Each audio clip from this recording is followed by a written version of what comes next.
muscle by a man could take my hand from my God. I didn't know at the time we were a small label. I was the only artist on Motown for about a year and a half. I miss my voice, but hopefully it'll come back. I'm praying that it does. Do you remember Mary Wells, the queen of Motown, who gave us unforgettable songs like My Guy?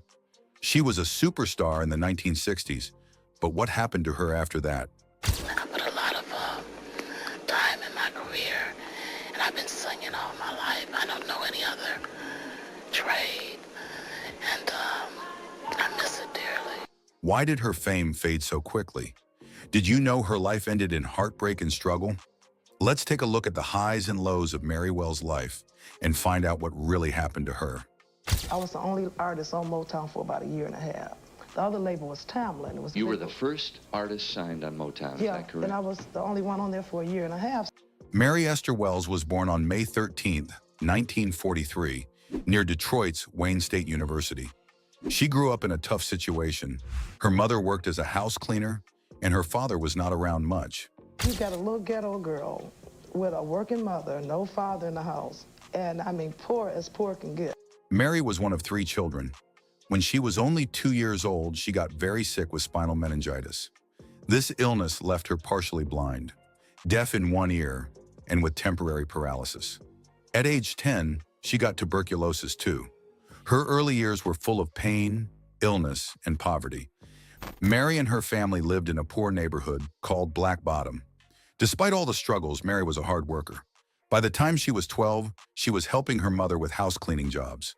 Music became her way to escape from the hard things in life. She found comfort in singing, and by age 10, she was performing in local nightclubs in Detroit, a city full of music and culture. After finishing high school at 17, Mary originally wanted to become a scientist. But after hearing about famous Detroit musicians like Jackie Wilson and the Miracles, she decided to try singing instead. She saw the success they were having and thought, why not me? And all of a sudden, I'm on the radio. I thought this was the most, I can't describe the feeling. Every recording artist says the same thing. When she was just 17, Mary took a big chance. She went to a club called 20 Grand in Detroit and approached Berry Gordy, the founder of Tamla Records. She had a song that she had written and thought it would be perfect for Jackie Wilson. But when she told Gordy, he was tired and didn't want to listen to another song. He told her to sing it herself. Mary was nervous, but she sang it for him. Gordy was impressed by her voice and talent. He asked her to come to United Sound Systems in Detroit to record the song. After 22 takes, Mary finally finished recording the single called Bye Bye Baby. Later on, it was released. The song became a big hit. It reached number 8 on the U.S. Billboard R&B chart and even made it to number 45 on the pop chart. I didn't know at the time we were a small label. I was the only artist on Motown for about a year and a half. All of a sudden, Wells was one of the biggest artists attached to the Motown label. She was headlining shows, making hits, and was the inspiration of many other young women who wanted to make it as a singer. She even managed to have a hit, Two Lovers, that knocked the Beatles from the top of the charts. Let me tell you about my first lover. Motown capitalized on all this, labeling Wells as the girl who beat the Beatles and putting her on tour throughout the US and the UK. If she had carried on in this trajectory, her name would have been as high up as those who found fame within Motown. But it wasn't meant to be. Hey, ask any one of the Beatles who his favorite girl singer is, and he'll give you just one answer. She's the girl they recently invited to England to appear with them.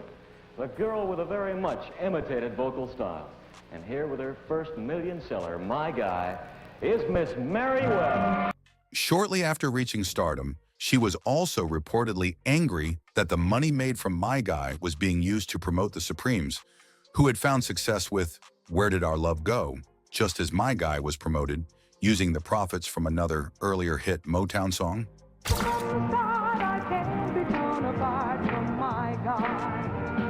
Despite Motown being an undeniable force in music, they are also subject to controversy, as the amount they use to pay their artists is commonly under contention. This was the issue with Wells. As though she could see how high her songs were charting and how many people she was playing to, the amount she was paid did not reciprocate the number she was pulling in. On top of that, she was never credited or given her dues as one of the people responsible for essentially saving Motown. As such, she was not interested in staying at the label and wanted compensation for her work. Apparently aware of how much of a treasure she was, Gordy tried his best to convince her to stay at the label. He even offered her 50% of the shares in Motown. Granted, this might sound like a pretty good deal, but the label was smaller than it would eventually become, and these shares weren't worth much at the time. If Wells had been offered that deal now, she would have no doubt taken it. Motown would become one of the most profitable businesses, not just record labels, businesses in America, but hindsight is a wonderful thing. She had had enough of working for them. A pending lawsuit kept Wells away from the studio for several months, as she and Gordy brokered the contract details, with Wells fighting to gain a larger share of the royalties she had earned during her tenure with Motown. Finally, Wells invoked a clause that allowed her to leave the label, advising the court that her original contract was invalid, as she had signed while she was still a minor. Wells won her lawsuit and was awarded a settlement, leaving Motown officially in early 1965. Part of the terms of the agreement of her release was that she could not receive any royalties from her past works with the label, including use of her likeness to promote herself. Her career never quite took off in the same way that it did with Motown. After settling the legal case, she went to 20th Century Fox, whereupon she accepted a lucrative $200,000 contract. But they were always much better for their movie production than their music. On top of that, she thrived when working with Smokey Robinson, so not having them as a duo impacted her career too. With Mary Wells instead of another hitmaker on the list of those who came from Motown, we are left with a few songs and a lingering image of what might have been. Wells faced many ups and downs. Wells decided to work on music for her new record label, but things weren't easy for her. She got very sick with tuberculosis, which made her stay in bed for weeks. Even though she wasn't feeling well, she kept pushing forward. She released an album with 20th Century Fox, which included songs like Ain't It the Truth,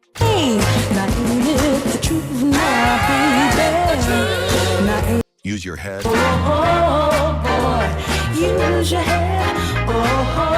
and Never Never Leave Me.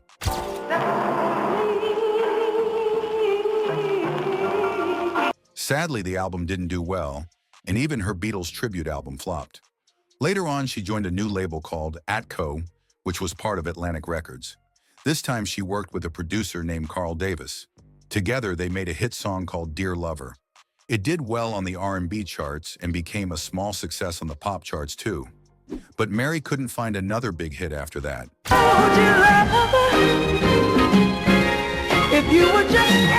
She left Atco and joined Jubilee Records.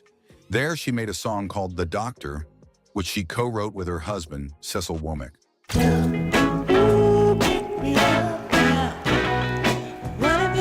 Mary also dreamed of being in movies.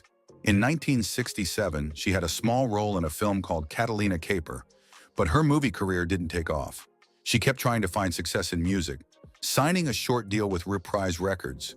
During this time, she worked with Bobby Womack and released a couple of songs, but they didn't become hits. Then something surprising happened. One of her old songs, My Guy, became a hit again in the UK.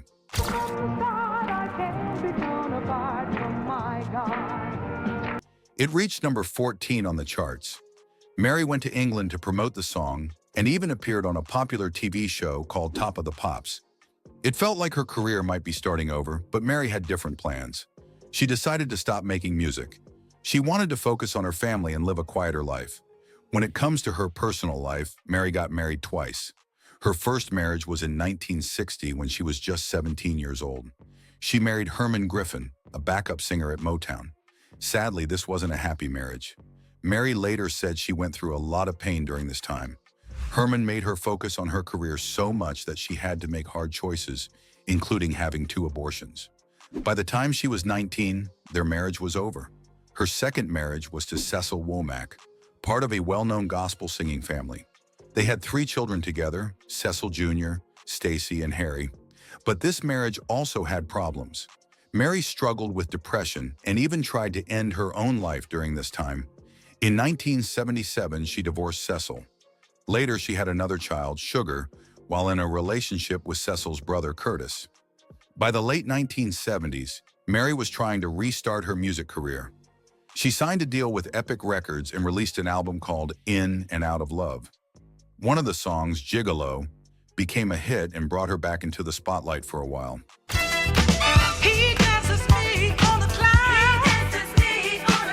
Gigolo lights up the dance club. This hit had dance clubs across the country buzzing. The 6-minute version became a favorite, reaching number 13 on Billboard's Hot Dance Club Singles chart and climbing to number 2 on the Hot Disco Songs chart. After Gigolo, things didn't go as planned. The album it came from didn't make much impact, and there weren't any big hits to follow. Another song, These Arms, was released in a Motown style, but it failed and was quickly pulled back. This lack of success led to Mary's record deal with Epic Records ending. Still, Mary Wells didn't give up. She released another album in 1982 called Easy Touch. It featured cover songs and aimed to get attention from adult contemporary radio. When her time with CBS ended in 1983, she moved on to smaller labels and focused on performing live. Let me tell you about my first lover. Mary kept herself busy. Also, Casey Kasem mentioned on American Top 40 that she was even working on opening a hot dog chain. In 1989, her contributions to music were finally recognized when she received a Pioneer Award from the Rhythm and Blues Foundation. But her personal life continued to be challenging. By the time she left Curtis, Mary was struggling with a heroin addiction. Everybody in the bus would cover the whole hotel. So I didn't know we had covered the whole hotel. It was just nobody in the hotel but us kids at Motown. Mary started using drugs around 1978. She spoke openly about her struggles, saying in the book Mary Wells, "The tumultuous life of Motown's first superstar. I used drugs for relief, like so many other people do, but never talk about it." Mary used heroin, cocaine, and methadone for much of her life. Mary's constant touring for Motown took a heavy toll on her. She and her companions spent long hours traveling, often hundreds of miles from home. Their lives were spent on a bus or staying in cheap hotels. The hardest part? They were always tired, disoriented, and struggling to remember where they were. Yet they still had to get on stage every night and perform, even when they felt completely drained. The non-stop touring wore on Mary. She often said she was just going through the motions, not fully aware of what was happening around her. In a way, it was like living a life in a fog. She had to push through this exhaustion day after day. Many nights she had trouble remembering where she was or what city she was performing in. Mary was not the only one feeling the pressure. She and Levy Stubbs, the lead singer of the Four Tops, became close during their time on the road. They were both young performers, and they found ways to cope with the strain of the music business. One way they dealt with the stress was by drinking Robitussin cough syrup mixed with alcohol. They believed it helped them get through the tough moments on the road, but it also had some dangerous effects on their health. Mary remembered one time when she drank too much of this mixture. She felt like she might crawl off the stage when it was time for her to sing. It was a scary experience, but it wasn't the only time she pushed herself too hard. When she was back in Detroit between tours, she tried taking diet pills along with liquor to get high. This only made things worse. The combination of pills and alcohol led to intense panic attacks. Mary knew then that she needed to make a change. However, she stopped using drugs when she was pregnant with her daughter, Sugar. She decided enough was enough. She realized she couldn't keep living like this. The pressures of the road, the partying, and the long hours were starting to break her down. It took a toll on her health, both mentally and physically. Looking back, Mary understood that the life of a touring musician wasn't all glamour and fame. The struggles behind the scenes were difficult to manage, and it was hard to keep going when you felt so lost and confused. I miss my voice, but hopefully it'll come back. I'm praying that it does. Wells was working on an album for Ian Levine's Motor City Records when something terrible happened to her. Her voice, which had always been her strength, started to fail. She had to visit a local hospital, and doctors gave her the sad news. She had laryngeal cancer, which is cancer of the voice box. The treatments she had for cancer were very tough on her, and they damaged her voice so much that she had to quit singing. That made even talking by pressing closed the breathing tube in her throat, an ordeal. Still, she never complained, says daughter Stacy, but there were tears. She only cried, says Stacy, because she couldn't do what she liked to do, which was sing. Things got even worse for her. She didn't have health insurance, so the cost of her treatments wiped out her money. She had to sell her home just to keep going with her treatments. I put a lot of time in my career, and I've been singing all my life. I don't know any other trade, and I miss it dearly. It was a hard time, but her friends from her Motown days, like Diana Ross, Mary Wilson, and members of the Temptations, helped her out by donating money. Other famous singers like Dionne Warwick, Rod Stewart, Bruce Springsteen, Aretha Franklin, and Bonnie Raitt also stepped in to help her financially. They rallied to Wells' rescue with some $150,000 in donations.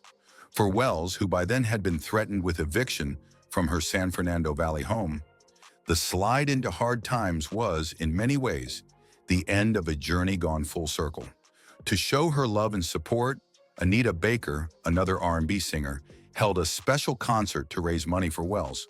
Despite all the challenges, Wells was surrounded by kindness and love from people who cared about her, helping her through one of the toughest times of her life. Sadly, Wells' cancer returned, and she was rushed to the Kenneth Norris Jr. Cancer Hospital in Los Angeles with pneumonia. With the effects of her unsuccessful treatments and a weakened immune system, Wells died on July 26, 1992, at the age of 49. After her funeral, which included a eulogy given by her old friend and former collaborator Smokey Robinson, Wells was cremated and her ashes were laid to rest. Wells also received beautiful tributes from legends like Stevie Wonder and Little Richard on The Joan Rivers Show. I was the only artist on Motown for about a year and a half. The other label was Tamlin. It was You were the first artist signed on Motown, is that correct? And I was the only one on there for a year and a half. Now let's briefly talk about her amazing career. Wells' early music didn't sound like the smooth pop hits that most people remember her for. At the start of her career with Motown, her music had a rougher R&B sound. But she quickly made her mark, and her success helped change the music world. Wells became the first female artist at Motown to have a song on the top 40 pop charts. The song was called I Don't Want to Take a Chance, and it reached number 33. This was a big moment for Motown. A few months later, Motown released her first album, and Wells put out a ballad called Strange Love. But this song didn't do well, and it didn't get much attention. So Berry Gordy, the head of Motown, decided to team her up with Smokey Robinson, the lead singer of The Miracles, to help her career. Even though Mary Wells is known as the First Lady of Motown, she wasn't the first female artist to sign with the label. Claudette Rogers, a member of The Miracles, was called the First Lady of Motown by Gordy. Also, Mabel John, a blues singer, had signed with Motown a year before Wells. But despite this, Wells became the label's first big female solo star and one of the first successful solo artists at Motown. In 1962, Wells' partnership with Smokey Robinson started to pay off. Their first hit together was The One Who Really Loves You. The song was a big success, reaching number 2 on the R&B chart and number 8 on the pop chart. This was Wells' first real hit. The song had a unique sound with a calypso-style rhythm mixed with soul music, which became the style of many of her early hits. Later in 1962, Wells had another hit with You Beat Me to the Punch. This song became her first number 1 hit on the R&B chart and reached number 9 on the pop charts. It was a huge success and helped Wells become the first Motown artist to be nominated for a Grammy Award in 1963. The hits kept coming for Wells. Her next song, Two Lovers, was another big hit. It reached number 7 on the pop charts and became her second number 1 hit on the R&B chart. The song was so popular that it sold over 1 million copies and earned her a gold disc. With this success, Wells became the first female solo artist to have 3 top 10 pop hits in a row. Mary Wells' popularity was also recognized when she became a headliner for the first Motown Revue concerts in 1962. During these concerts, Wells performed with other Motown stars and showed off her powerful stage presence. Her live performances were known for being energetic and full of raw emotion, which made her stand out from her smooth studio recordings. Mary Wells would come through the lobby and she'd have her entourage behind her, and we're standing there like, wow, yeah, that's the way we want to be. Mary had a hit with the doo-wop ballad Laughing Boy, which made it into the top 20. She also scored 3 more hits. Your Old Standby, You Lost the Sweetest Boy, and its B-side, What's Easy for Two is So Hard for One. Motown also released a duet album with Marvin Gaye called Together. Barney Ailes, who worked for Motown, described Mary Wells' success in 1964 as huge. He said, "I don't think there's any audience between the ages of 30 and 50 that doesn't know the words to My Guy." As we look back at the life of Mary Wells, we can't help but feel her presence in the music world even after her passing. Her songs were more than just hits. They were an expression of her life, her struggles, and her strength. When the music stops, it's the lasting impression of her resilience that remains. Mary paved the way for many singers that followed, but her journey wasn't easy. She faced many health challenges and had to fight hard in court for her rights. Despite these struggles, she never stopped performing. Her music spoke to people, sharing both the joys and pains of life in a way that everyone could relate to. Wells wasn't just a talented singer. She was a fighter who never gave up on her dreams. Today, we remember her not only for the music she made, but for the strength she showed in the face of challenges. She wasn't just a great singer. She helped shape the Motown sound. Her legacy continues to inspire, reminding us all that no matter the obstacles, our voice can be heard.